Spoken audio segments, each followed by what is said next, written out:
Hello and welcome to the Frist Center for the Visual Arts. My name is Megan Robertson. I'm the Associate Curator of Interpretation here at the Frist Center. And we're so pleased that you've joined us this evening for our second artist forum inspired by the exhibition Italian Style Fashion Since 1945. The Frist Center has been inviting local artists to participate in these forums to share their work with the community for several years, but recently, we've been trying to expand the forums to encompass non-traditional media and make stronger connections to the exhibitions on view in our galleries. The exhibition Italian Style posits the question, how does place impact fashion design and production? By spotlighting our local fashion scene, we hope to relate the exhibition to our own modern concepts of style and to the creative output of Nashville. Some of the most storied Italian fashion houses began as purveyors of luxury leather goods. The exhibition has fantastic examples of shoes, bags, and luggage by the likes of Ferragamo, Gucci, and Bottega Veneta. For our second Designers Forum, we've invited two Nashville leather goods designers to tell us about their design inspiration and craft. And we're so pleased to have Susan Sherrick of S.E. Sherrick Fine Leather Goods and Phillip Nappi of Peter Nappi with us this evening. We've got an intimate crowd, so we're going to look forward to one part lecture, one part interactive proceedings. So I'm going to introduce both designers, then they will get up one at a time to give about a 15-minute overview, or less or more. We're going to roll with it, about their design inspiration, and then we'll do Q&A from you. So be thinking of your questions and be ready to participate. So I'm going to introduce them in reverse order with Phillip first and Susan second. Phillip Nappi is the co-founder and creative director of Peter Nappi Incorporated, a premium leather goods company that makes footwear and leather goods that are designed in Nashville and handmade in Tuscany. This connection between Nashville and Italy made Phillip an ideal participant for our Designers Forum series.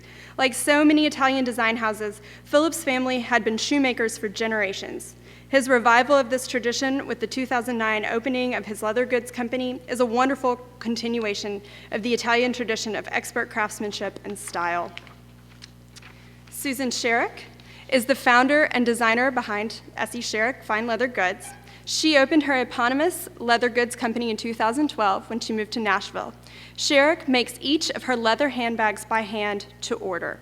The small scale of her operation and control she exerts over materials and construction align her bags to the kinds of custom creations on view in Italian style. Leatherwork and craft also seems to be in Susan's blood. Her father makes custom leather holsters in Lancaster, Pennsylvania. Susan's also a fine artist and co-owner and curator of the Sherrick and Paul Gallery here in Nashville.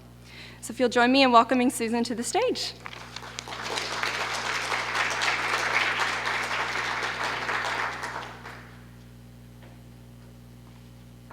Hi, thanks for coming. Megan did a really great job introducing me. Like she said, I am the owner and designer of S.E. Sherrick Custom Leatherworks here in Nashville. My shop is in my home in East Nashville, and I've been living here for a little over 3 years. My father has been a custom leather holster maker for over 25 years in Lancaster County, Pennsylvania, and he is the one that taught me how to sew. He also is responsible for helping me set up my shop, which is in the basement of my home. I got started making bags. I've been an art dealer for over 15 years, and I was traveling quite a bit because the artist I worked with lived all over the world, and as an art dealer, I'm usually traveling with my laptop, and as I was looking around and researching, I realized there were no great-looking leather bags for professional women who carried a laptop. And this was the idea behind my first design, which was a real simple leather tote bag that your laptop fit easily into. Everything I make is made here in Nashville. I do everything one at a time. It's made to order. I use an industrial Singer sewing machine as well as a, oh gosh, what's the other one? Well, anyway, I have 2 industrial sewing machines that I use, as well as a clicker, which you can see in the first image. It what a clicker is. It's basically a giant press. So I'm not actually cutting anything out by hand. I have the dies, which you see on the wall, and they're placed on the leather, and the press is a hydraulic press, so I get these wonderful clean shapes, which I then put together. And there's using the clicker. I've done 3 collaborations with Imogene and Willie. This was a tote that we worked on last year. It's a take on an old school mail carrier bag. And this was something I had really enjoyed working on with both Carrie and Kristen Kennedy, who's pictured in the image. My designs are pretty simple, clean, kind of like, my style, the way I dress, the way my friends dress. This is a new color for fall, Eve's Climb Blue. I make 2 fold-over clutches, one in a small and large size. I also have custom hides that I use. The leopard is a new one as well. Black. And again, the tote that I worked on with Imogene and Willie. I've been doing this for a little over 3 years. I just was at a trunk show at Blackberry Farm this past weekend, which was really wonderful. The Weekender is a new design. It's great for traveling, carry-on. Anyway, yeah, that's it. I think, is that it? That's great. Okay.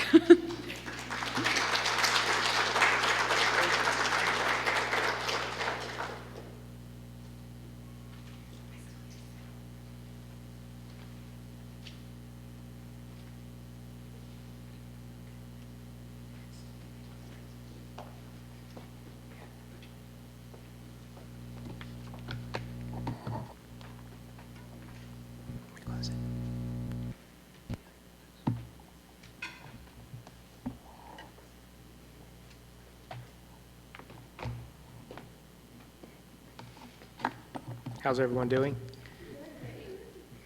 Okay, good.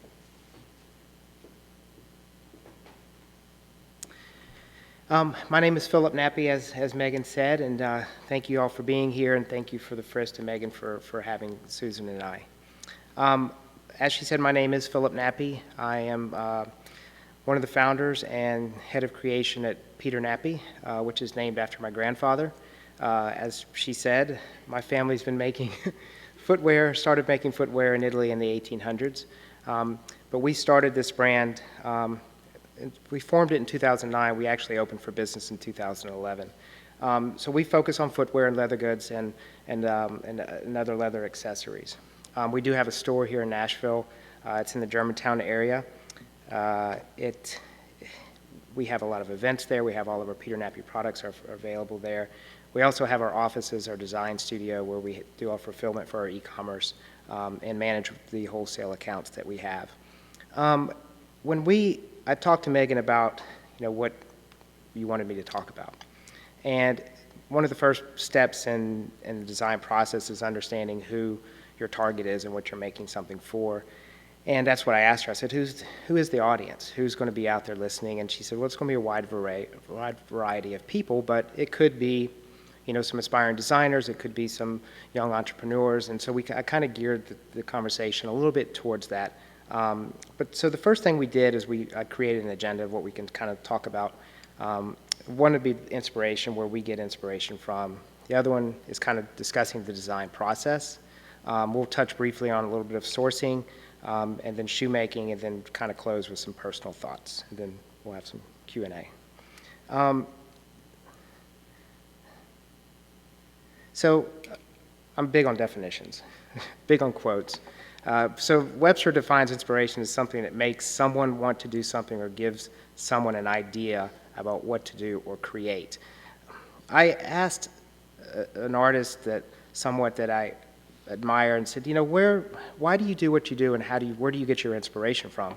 And he said something very simple, and we try to live our lives simply. I fail at that every day. But what he said is this: to do what you love and to allow what you love to inspire you. And that was so simple yet so profound. So when we launched in 2011, we were a very boot, masculine, heavy brand.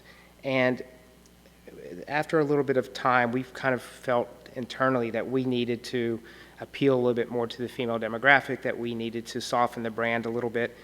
So we experimented with a few different things and went down some different avenues. And it was a huge learning experience for us. And we are going back to the core. And the core is because that's where I'm comfortable. And we're still going to offer, women's boots and shoes, et cetera, but where I'm comfortable from a design process is more in the men's world and the colors we use, the type of leathers we use, et cetera. So, and that's just where I'm comfortable. But if we're bringing the brand back to a little bit of its core and being a little bit more masculine and a little more rustic, a little more heritage, then, where do I get my inspiration from? And it really comes from iconic figures that we have, in our culture. This is obviously Steve McQueen, a huge icon of culture and style. For me, Bob Marley is another one. He has an interesting quote, I know have education, I have inspiration. If I was educated, I would be a fool. I mean, this guy was, he fought for what he really believed in. So it's really not so much about the style that they inspire you, but also about who they are as a person, what makes them click, why they do what they do. But his music, his style, the things he fought, the tragedies that he endured, it makes him definitely inspirational for me. Dylan's another one. He says, inspiration is hard to come by. You have to take it where you find it, which is so true. I don't think you can really go looking for inspiration, but when you do stumble upon it, you really got to consume it and devour it and with pen and paper in hand, ready to go. But another cultural icon that's just transcends time. This quote was resonated with me just a little bit about inspiration. I've been lucky enough that I can gather all sorts of experience and find inspiration by traveling around and spending time with people I admire. My family and I were just fortunate enough to get to spend a couple of weeks in the West Coast, and we just got back, and it was really inspiring. We have some family there, and the way I can just describe my family that's there is that they're very creative, they're very supportive, they're very positive, they're very successful, and being able to spend time with them, spend time at the beach, spend time in the mountains, it was just an opportunity to really kind of clear your mind of all the junk that gets put in there and to sharpen the saw and really recharge our batteries. And through that, just creation comes, this inspiration comes. We spent one Saturday night, we went to Ojai, California, and went to Bart's Books. If you ever get a chance to go, you have to go. And we bought a bunch of books, and we just went back to my cousin's house and drank wine, and everybody sat in silence and read books. It was like I've never done that before on a Saturday night, but it was great. If you go back and you talk about inspiration and doing what you love and allowing that what you love to inspire you, sometimes people say, well, I don't know what I really love. But I bet you do. You just really need to spend some time with your thoughts and the pen and the paper and really think about that. And think about maybe if you had one day left to live, what would you do? What would you wear? Where would you go? What would you eat? Think about those kind of things. But, traveling, spending time with people that we really admire and we look up to, obviously imagery is very important. And now with Pinterest and Instagram, you can be inspired in a lot of different ways. So that kind of segues into the next part is and I like this quote by Brahms, it's without craftsmanship, inspiration is a mere reed shaken in the wind, which is so true. If you have this inspiration, you have this idea, you have this design, but if you don't bring it to existence, if you don't create it, then that's just where it stays. So Webster further defines design as to create and fashion, execute, or construct according to plan. There's a saying in shoemaking that it all begins with the last. The last is obviously the wooden form that you shape the shoe around. And then this definition, the last word, plan, is probably the most important word there, which I have a very difficult time doing too. There's a lot of different design processes that people go through.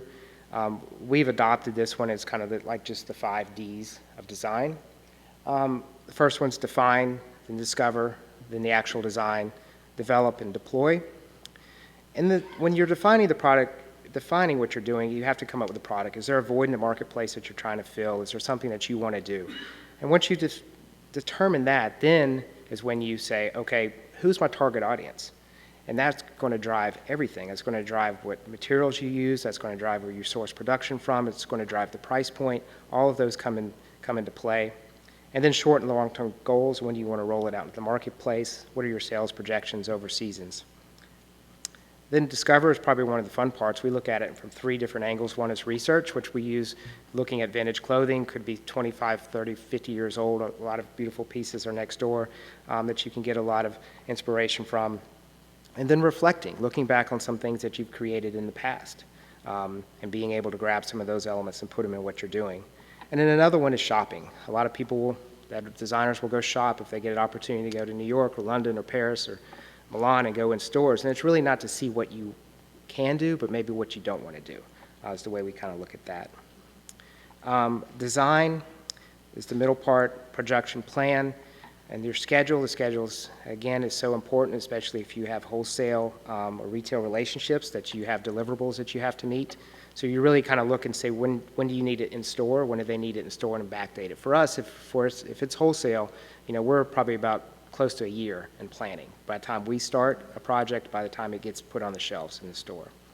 And then the actual pencil to paper is the design, the sketching, and then sourcing the materials, which ties back a lot to your target audience.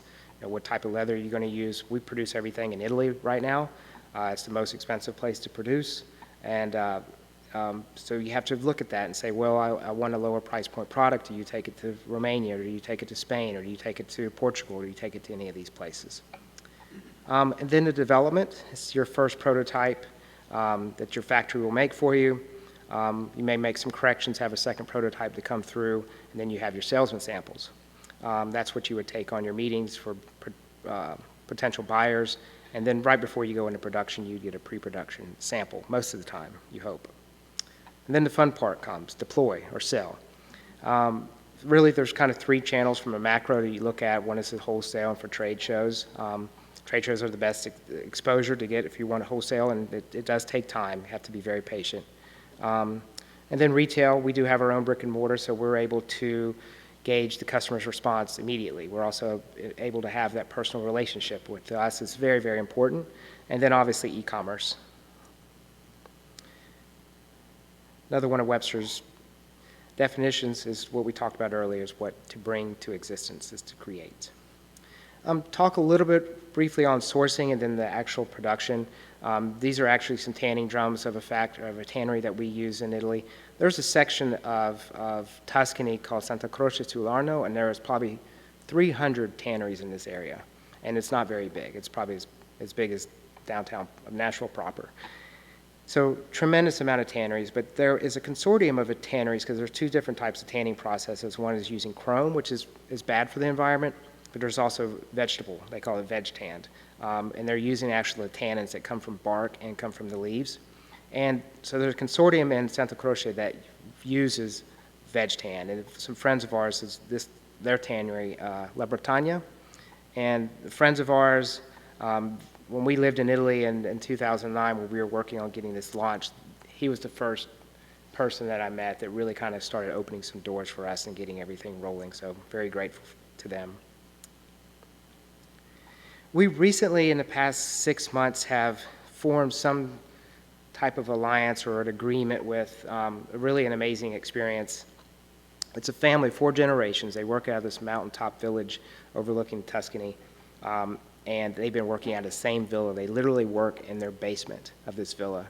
So the father now is in his 60s, his other son, but it was his grandfather that started this. And so 4 generations working out of there. And so it's really great for us because they can do all of our sampling, because bigger factories hate to do sampling. They can do our small runs. They can do custom for us. They can do collaborations if we want to do something.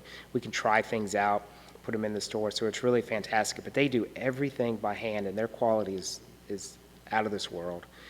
Here he's got one of our boots on, and normally when you go into production, you would get your soles, the bottom of the shoe, from a solificio. And they would have the heel on it, it would have the channel where the sewing is going to take place and everything, but he does everything by hand. So in this image you see, he's actually wetting the sole, the leather, to make it more pliable. He's scoring the line where he's going to cut this, we actually fillet the sole, so they'll lay it open to create a channel so that they can sew inside of it. He cuts it by hand, and then he uses this bone that is probably 75 years old to really open up the channel. And so you can clearly see the channels, and the sewing machine actually goes inside of the shoe and stitches around that channel, and then they'll lay it over, they'll close it. Here's some of our stuff coming off the line. One of our shoes that we're doing in some new leather. And then this is their view. So this is where they work every day. They get to look out, this is literally looking out of their workshop into the valley. You know, we've done a lot of things at Peter Nappi. We've, obviously we've sold shoes, we've sold leather bags, small leather goods, leather jackets, et cetera, et cetera. But it's, we really have taken a step back and said, what do we need to focus on? And we need to focus, we're shoemakers, and we want to be the best shoemakers there are. So we really need to focus on that, and my wife kind of sent me this quote, because she's always telling me we need to focus. But the shoemaker makes a good shoe because he makes nothing else, and how true it is, Emerson said that we really do want to be the best shoemakers that we can, and we really want to focus on it. That's what our heritage is, and that's what we want to do, and we will do. We'll continue to learn. And there was a story, a very close friend of mine, I was telling her about our daughter. She just started the second grade, and she had to do 7 book reports over the summer and turn them in the first day of school to be graded. And she had to read these books, and then she had to answer a few questions. But also a part of the process was, after she answered the questions, she had to illustrate her answers. And my friend said, who is creative, said, what if she's not creative? And I said, which I truly believe that. Everybody in this room is creative. We all are. And whether how we set the table, or how we prepare a meal, or landscape our yard, or how we decorate our house, we all have that inside of us. But the tricky part, or getting from that point A to point B, is when we try to monetize that creativity, when we want somebody to trade money for us for something that we have created. And that's the tricky part. And creativity is a sensitive area, because it's not like we're balancing a checkbook or we're fixing a carburetor. It's either black or white. This is something that we're creating that's coming from our soul, from something that we're passionate about, and we're asking people to approve of it and to like it. So it's very sensitive. I've learned a lot in the past 6 years. I've learned a lot about my trade, about my wife, who's my partner. I've learned a lot about myself. My faith has deepened unbelievably because it's been a wild ride. I've made a lot of mistakes, but I've learned a lot. But I think for looking back on it, and especially in the last few months, what I've learned the most is that I have to have confidence in myself. I have to have confidence in my ability to learn, to grow, and to act. And then I have to be patient. And if I could say anything to anybody that's trying to do anything, is to have that confidence in yourself. So I think that's it, and just thank you very much for listening to me.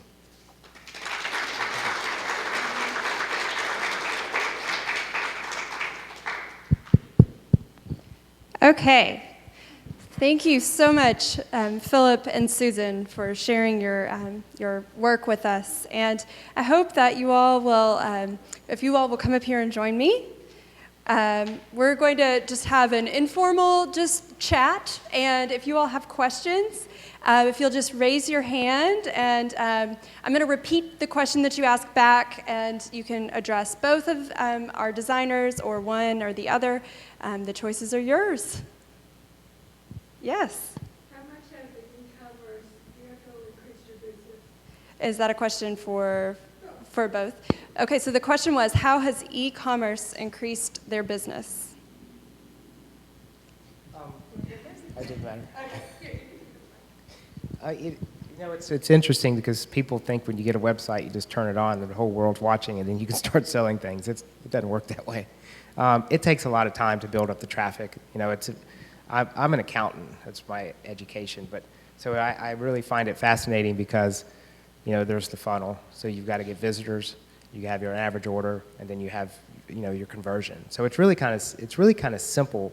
If you look at it, you increase your traffic, and you have a conversion rate of whatever it is, and then you have your average order value. You can really determine quickly, but it's building that traffic, and it costs money to build the traffic. So we don't do a lot of advertising at all. I mean, our e-commerce business has grown a lot, but it's still, it's a smaller portion of our overall business. Susan, anything to add? I was just going to say, I got my start selling in shops here in Nashville, and my e-commerce actually came after I was included in Garden and Guns Best in the South last year. And after that happened, the business just kind of took off from there. But it definitely did not get started with a website. Yes. Two beautiful presentations. Thank you so much. My question is for Susan. As a designer and a maker, do you envision one being a bigger part than the other, or do you envision scaling beyond making yourself? I probably won't repeat that question as elegantly, but the question was about the role of being a designer and a maker, and if one of those two kind of sides of the pendulum took on greater significance. Did I paraphrase? No, yours was great. I personally like the idea of keeping my business small. I mean, for me, the ideal way for my business to grow would be like a certain store in a certain city, certain markets. I like having control over the design and making of the bags, but I realize at some point I am going to have to hire help. But ideally, I think my business is always going to be a few simple designs and me making the bags, at least as long as I can. Any other questions? Yes. Coming from the industry as well, as you grow in the fashion industry and as you get more attention, I think opportunities present themselves, which is exciting. But do you guys have some sort of litmus test, or how do you weigh those opportunities? For instance, a collaboration or an event with so-and-so. I would assume people present these opportunities to you. How do you kind of funnel through and make the decision of what makes the most sense for your company or your brand? You both have very specific aesthetics. I would imagine that has a little bit of it. But is there any sort of litmus test that you use? Another excellent question about knowing kind of which events to say yes to and which opportunities for promotion are in line and how that all gels with your aesthetic. Again, beautifully said. And Susan, would you like to take this one? That's a really good question because I actually just got approached by a really big clothing company, accessories company here in the United States, and I'm seriously questioning whether or not I'm going to end up working with them because, as a friend very jokingly said to me, and she's sitting here, "Are you planning on going into mass production?" So, like I was saying, I like the idea of keeping my business small, and there's nothing wrong with this company. I mean, I have a lot of friends who shop there. They put out wonderful, lines of clothing and shoes and accessories, but I'm just not sure that's the direction I want to take my business in. I like keeping it small, and I'm just not sure I'm the right fit for them. So I'm kind of working through that right now. Phillip, anything to add? Yeah, I think lately there's a guy that I look up to and meet with him occasionally, and we talk about business, and he's been doing this a lot longer than I have, and he's really kind of been teaching me or talking to me about really kind of trusting my gut. First of all, you've got to want to work with them. They've got to be nice people. So that's the first test. But the second is really just having the trust of what your gut instinct is telling you, because most of the time it's correct. So. Other questions? Yes, ma'am. If you have a person buy your shoes, for example, do you have a lot of repeat business, or is it a one-off and hope they tell your friends? that question for successful businesses everywhere. So the question was, and it was to Phillip, if they saw people to come in to buy a single pair of shoes and that was it, they were satisfied, or if they were coming back again and again, and those satisfied customers were telling their friends, but yet the hazards of a really well-made product, perhaps. I mean, we actually have both. I mean, a couple people come to mind. They probably have one of everything that we have. And, we do, the thing about our shoes is that we want them to last. So with the two different demographics, it varies. I mean, for the ladies, they like to have a few more shoes than the men, but they all both want a really high quality made shoe. It just gets a little more challenging because of the price point of our shoes for ladies, because they do want multiple colors or having this. So for men, I would say it's a little bit less, but we do have some clients on both sides that buy a lot.